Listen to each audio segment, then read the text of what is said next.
When you think of Missouri wealth, you picture the Gateway Arch or riverboats. But that is an illusion. The real power operates from the shadows of St. Louis corporate parks and Kansas City bank vaults. We are talking about ruthless dynasties that control the global rental car market, the American agricultural grid, and the very tech infrastructure keeping the internet online. Today, we count down the 12 richest families in Missouri. From the kings of the outdoors to the new software monarchs, this is how the Midwest really does business. 12. The Danforth Family, the pet food patriarchs. How the money was made. In 1894, William H. Danforth stood on the bustling riverfront of St. Louis and founded the Purina Mills Company. At first, the business was strictly agricultural, producing feed for farm animals. However, the Danforth family possessed a terrifying level of foresight.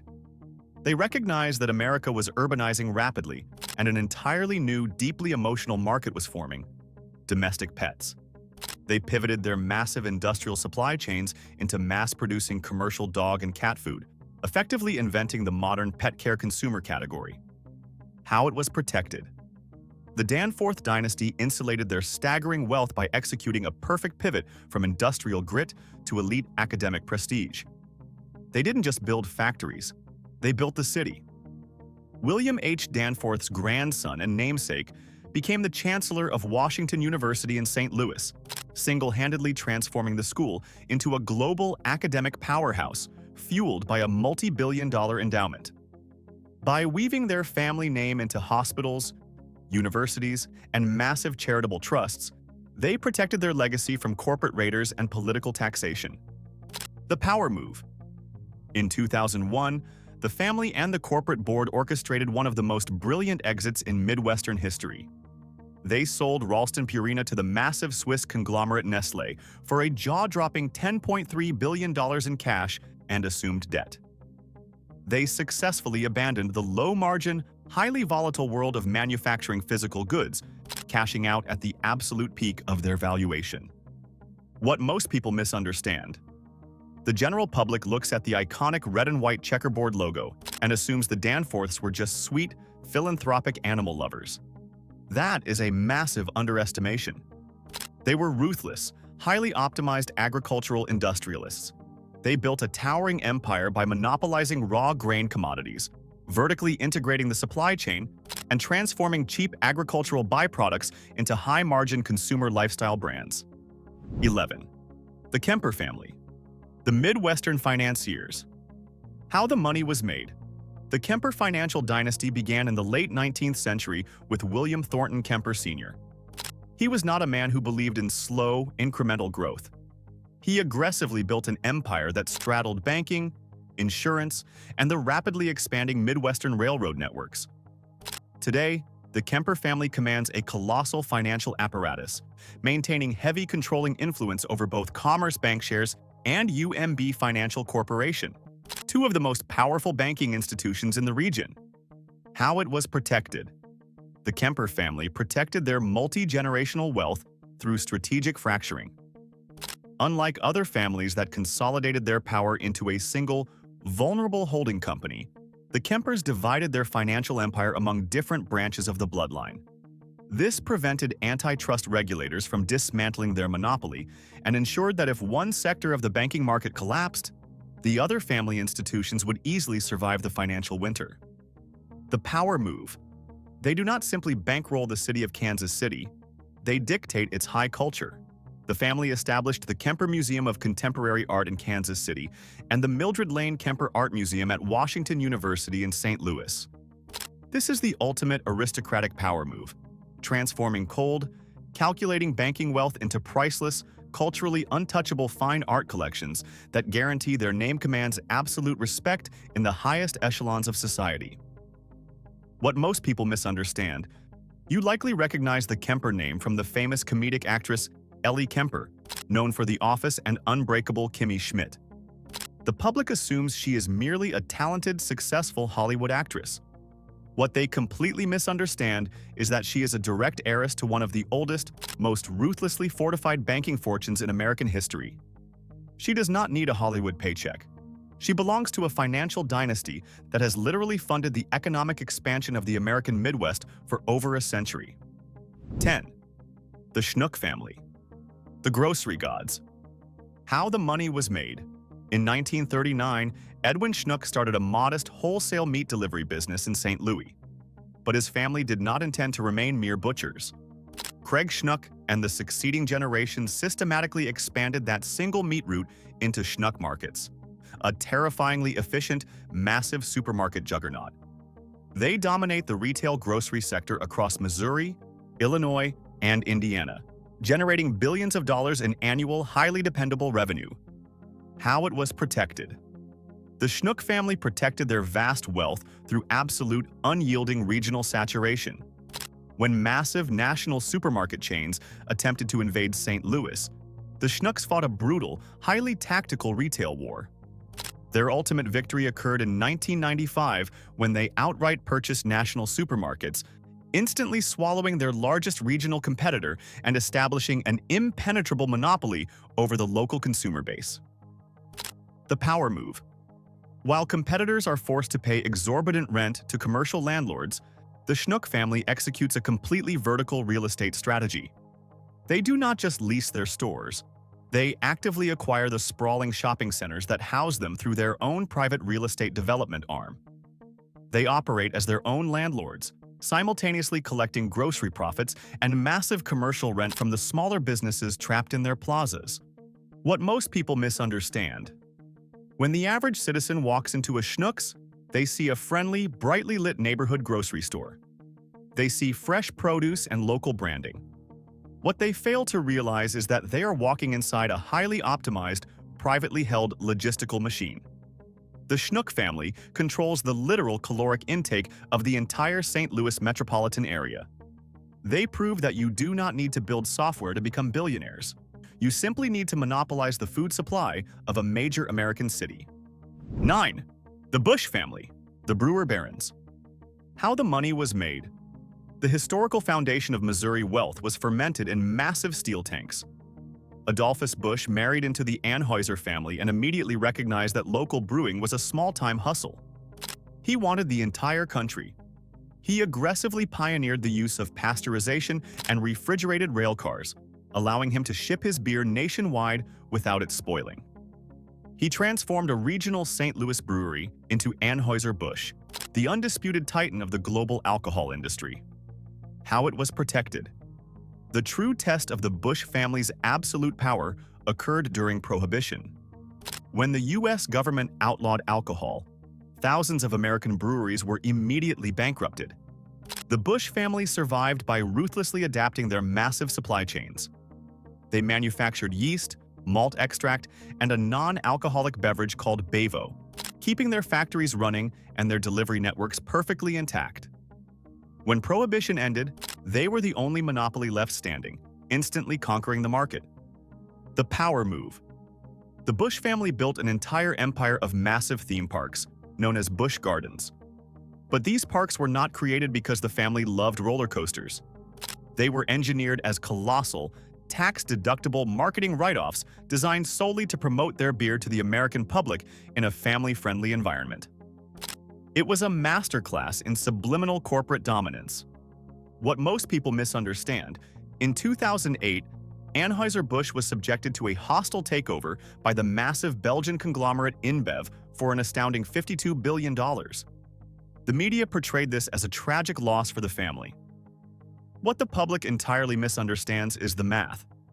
While they lost control of the board, the Busch family heirs walked away with billions of dollars in purely liquid cash. They traded the stress of operating a highly regulated manufacturing business for the infinite freedom of an untouchable, multi-billion-dollar family office. 8. The Hall family, the Sentiment Syndicate. How the money was made. Joyce C. Hall arrived in Kansas City in 1910 with absolutely no money and 2 simple shoeboxes filled with postcards. From that microscopic beginning, he and his family constructed Hallmark cards, the largest greeting card manufacturer on Earth. Under the leadership of his son, Donald J. Hall Sr., the company expanded exponentially. They did not just sell ink on paper, They cornered the market on human sentiment, generating over $5 billion in annual revenue. How it was protected. The Hall family protects their immense fortune by operating strictly as a privately held corporation. By refusing to bow to the short-term, quarterly demands of Wall Street investors, they maintain absolute dictatorial control over their intellectual property. They own Crayola and countless other subsidiaries, allowing them to quietly extract massive profits from multiple sectors of the consumer goods industry, without ever having to disclose their true profit margins to the public. The power move. Selling a $3 piece of cardboard is a low-margin business. So, the Hall family executed a legendary pivot. They created the Hallmark Channel. They transitioned from manufacturing disposable paper into producing highly profitable, low-budget emotional television. This massive media network locks in older, wealthy demographics, generating hundreds of millions in advertising revenue while simultaneously driving viewers directly to their retail stores. It is a completely closed-loop psychological ecosystem. What most people misunderstand, the public views Hallmark as a sweet, nostalgic, innocent paper company. They see Christmas ornaments and romantic movies. In reality, the Hall family operates a deeply entrenched, multi-billion-dollar media and intellectual property leviathan. They do not just react to consumer spending, they literally dictate the emotional calendar of the United States. They engineered a system where millions of Americans feel socially obligated to purchase their product multiple times a year, turning affection into a mandated corporate tax. 7. The Riney family, the discount brokers. How the money was made. Roger Riney did not attend Ivy League schools or work for a high-powered Manhattan investment bank. He founded Scottrade in 1980 in St. Louis. He watched the massive traditional brokerage firms charging retail investors exorbitant fees just to buy a single share of stock. Riney recognized that the internet was about to fundamentally destroy that gatekeeping model. He aggressively transitioned his business to online trading, slashing commissions down to a flat $7, instantly undercutting the most powerful financial institutions in America. How it was protected. While Wall Street CEOs burned millions of dollars leasing opulent skyscrapers and flying on corporate jets, Riney protected his margins through absolute ruthless frugality. He kept Scottrade's headquarters in a completely unremarkable, boring suburban office park in St. Louis. He did not waste money on prestige. He poured every single dollar back into customer acquisition and digital infrastructure, building a highly fortified, unshakable customer base of middle-class investors. The power move. Timing is everything in the world of high finance. In 2017, Roger Riney executed the most perfect exit strategy imaginable. He sold Scottrade to TD Ameritrade for a staggering $4 billion. He cashed out his entire empire right before the sudden rise of zero-commission trading apps like Robinhood completely annihilated the traditional discount broker business model. He took his billions and walked away right before the ship sank. What most people misunderstand, with a personal net worth hovering around $3.6 billion, Riney is essentially a financial ghost. He is not a flashy Wall Street wolf of finance. He is a quiet, highly analytical Midwesterner who built a massive digital toll booth. He proved that the deepest wealth is not made by taking massive risks on the stock market. It is made by charging a tiny guaranteed fee to process the trades of millions of average Americans. 6. The Kavanaugh family, the tech infrastructure kings. How the money was made. Jim Kavanaugh was a professional soccer player who played for the U.S. Olympic team. But he quickly realized that kicking a ball does not generate dynastic wealth. In 1990, he co-founded Worldwide Technology, WWT, alongside David Stewart. Kavanaugh serves as the CEO, utilizing intense, hyper-competitive sports psychology to build a technology empire.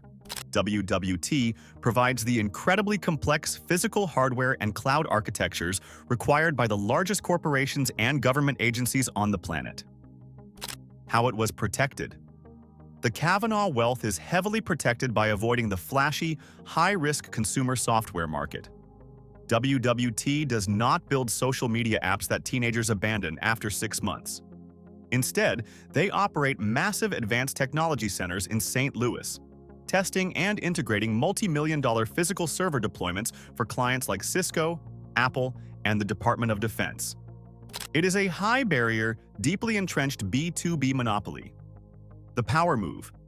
Kavanaugh took his staggering $4.7 billion personal fortune and executed an unprecedented civic conquest. He partnered with the Taylor family to establish St. Louis City SC, the wildly successful Major League Soccer franchise. But the true flex was not just buying the team. They entirely privately financed the massive $460 million state-of-the-art stadium in downtown St. Louis. They completely reshaped the physical and cultural geography of the city with their own cash. What most people misunderstand, the media constantly portrays the technology industry as an exclusive club located strictly in Silicon Valley. Jim Kavanaugh proves that narrative is entirely false. While California startups write the software code, it is a massive, quiet corporation operating out of Missouri that actually builds, ships, and integrates the physical server farms that keep the internet online. He is the invisible, multi-billion-dollar mechanic of the cloud. 5. The Stewart family. The IT emperors. How the money was made. David Stewart's ascent to a fortune of $7.6 billion is one of the most powerful business stories in American history. Born into extreme poverty in the deeply segregated South, Stewart once watched his family's possessions get repossessed. He founded Worldwide Technology in 1990 with just a handful of employees. Through sheer, unrelenting operational brilliance, he grew WWT into a colossal IT juggernaut, generating over $17 billion in annual revenue. Today, it stands proudly as the largest Black-owned business in the United States. How it was protected. Stewart protected his empire by securing the ultimate, unshakable client, the United States federal government. By becoming the premier IT logistics provider for the Department of Defense and various intelligence agencies, Stewart built a financial fortress. Once you install the highly classified, incredibly complex digital architecture for the Pentagon, they simply cannot replace you. It is the ultimate sticky revenue stream, completely immune to standard economic recessions. The power move. Wall Street investment banks have begged David Stewart to take Worldwide Technology public for decades. His ultimate power move is aggressively refusing them. By keeping WWT entirely privately held, Stewart and his partner Jim Kavanaugh retain absolute, uncompromised control. They never have to answer to activist shareholders or publish their proprietary margins, allowing them to reinvest billions of dollars directly back into their private laboratories. What most people misunderstand, the public often assumes that tech billionaires are exclusively venture capital-backed coding prodigies. David Stewart is a master of logistics and supply chain integration. He does not just sell computers, he is a sovereign data broker. He controls the physical flow of global data, integrating hardware for the world's most powerful entities from a quiet, highly secured corporate campus in St. Louis. He proves that true technological dominance operates entirely behind the scenes. 4. The O'Reilly family. The aftermarket overlords. How the money was made. In 1957, Charles F. O'Reilly and his son Chubb were executives at a local auto parts company. When corporate restructuring forced them into early retirement, they did not accept defeat. They opened a single auto parts storefront in Springfield, Missouri. Over the next 6 decades, the O'Reilly family aggressively expanded that single store into an absolute titan of the automotive aftermarket, building O'Reilly Auto Parts into a nationwide behemoth with over 6,500 locations and $16.7 billion in annual revenue. How it was protected. The genius of the auto parts business is that it is entirely, structurally recession-proof. When the American economy is booming, consumers have discretionary income and buy premium parts to upgrade their vehicles. But when the economy crashes and families can no longer afford to buy new cars, they are forced to aggressively repair their old, failing vehicles just to get to work. The O'Reilly family built an empire that actively profits from both economic prosperity and economic desperation. The power move. Their ultimate power move was pioneering the dual market strategy. They refused to strictly cater to the average DIY consumer looking for windshield wipers. Instead, they built massive, highly sophisticated regional distribution hubs that promised to deliver complex, expensive parts to professional auto repair shops within a single hour.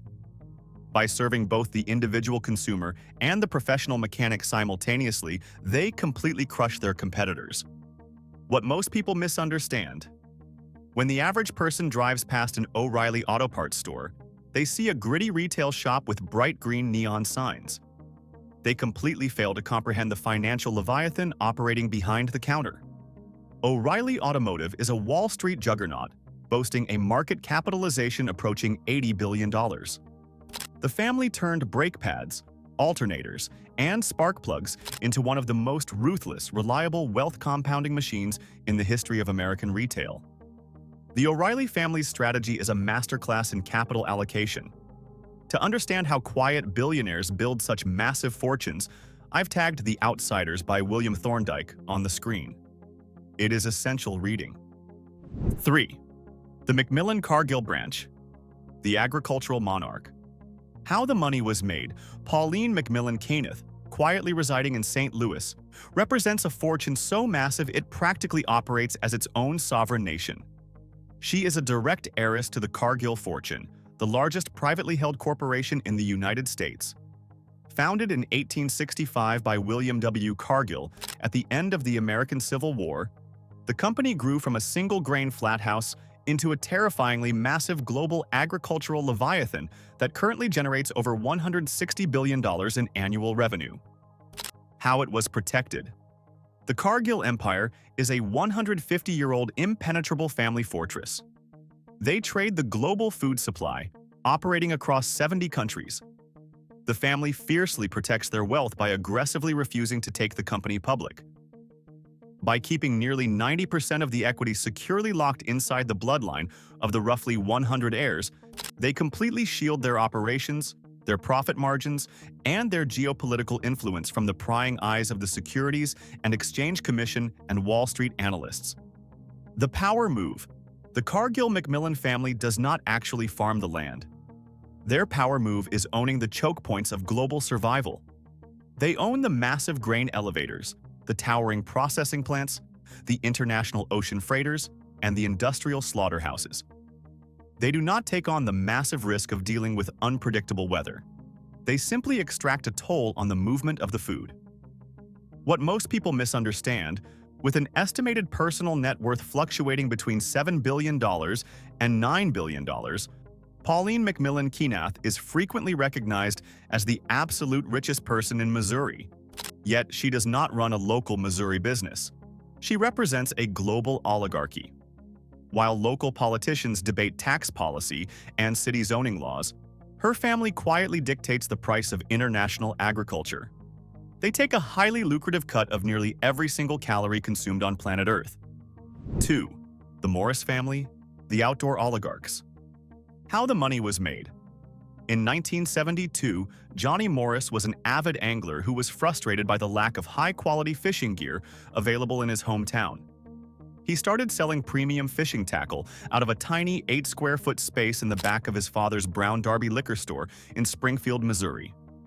From that incredibly humble beginning, Morris constructed Bass Pro Shops, transforming the American passion for the great outdoors into an absolute retail juggernaut. How it was protected. When Amazon and the e-commerce revolution began completely annihilating traditional brick-and-mortar retail stores, Johnny Morris protected his empire by turning retail into theater. He didn't just build stores. He built massive, immersive tourist destinations featuring indoor waterfalls, gigantic aquariums, and archery ranges. Consumers cannot download an experience. By turning shopping into an emotional, physical event, he entirely insulated his business from the digital apocalypse that destroyed his competitors. The power move. In 2017, Morris executed the ultimate industry kill shot. Utilizing billions in private capital, he orchestrated the $4 billion acquisition of Cabela's, his absolute biggest and most formidable rival. By swallowing Cabela's whole, he instantly monopolized the entire outdoor retail sector. Furthermore, he established the White River Marine Group, aggressively buying up brands like Tracker and Nitro, transforming himself into the largest manufacturer of boats in the world. He sells the boat, the fishing rod, and the clothing you wear while using them. What most people misunderstand, with a staggeringly massive net worth exceeding $8 billion, Johnny Morris is not merely a simple folksy fisherman. He is the Walt Disney of the outdoors. He turned the primal human urge to hunt and fish into a highly fortified, vertically integrated monopoly. He proves that if you can successfully commercialize a lifestyle, your customers will happily fund your billionaire empire for generations. 1. The Taylor family, the rental royals. How the money was made. The richest dynasty in Missouri was built on the asphalt of the American suburbs. In 1957, Jack C. Taylor founded executive leasing with a tiny, unimpressive fleet of just 7 cars. A decorated World War II Navy pilot, he later renamed the company Enterprise in honor of the USS Enterprise aircraft carrier he served on. Today, the Taylor family operates Enterprise Mobility, an absolute titan of the global travel industry, generating a jaw-dropping $35 billion in annual revenue. How it was protected. While competitors like Hertz and Avis fought bloody expensive price wars at major airport terminals, Jack Taylor protected his growing empire by dominating the local neighborhoods. He recognized a simple, unavoidable truth. Civilian cars break down, get into accidents, and require repairs.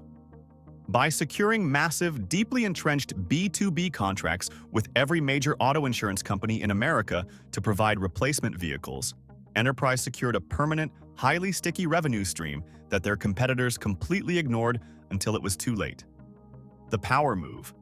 Once the Taylor family used their suburban cash machine to amass infinite liquidity, they executed a breathtaking corporate raid. In 2007, they aggressively purchased both the National and Alamo rental car brands, instantly conquering the lucrative airport market they had previously bypassed. Today, under the leadership of Chrissy Taylor, the third generation of family's CEOs, the dynasty maintains absolute 100% private ownership, keeping all the profits securely locked within the family vault. What most people misunderstand, the general public assumes that Enterprise makes its billions simply by renting out vehicles. That is a massive misconception. The Enterprise model is actually an incredibly sophisticated, automated logistics and used car dealership machine. They leverage their massive scale to purchase millions of vehicles from manufacturers at deep fleet discounts. They rent those cars out just long enough to cover the initial depreciation, and then they sell them on the secondary used car market for a massive profit. Sitting on an estimated $21 billion fortune, the Taylor dynasty does not just rent you a car. They successfully operate the largest civilian vehicle fleet on the planet, ruling the Midwest as its undisputed financial kings.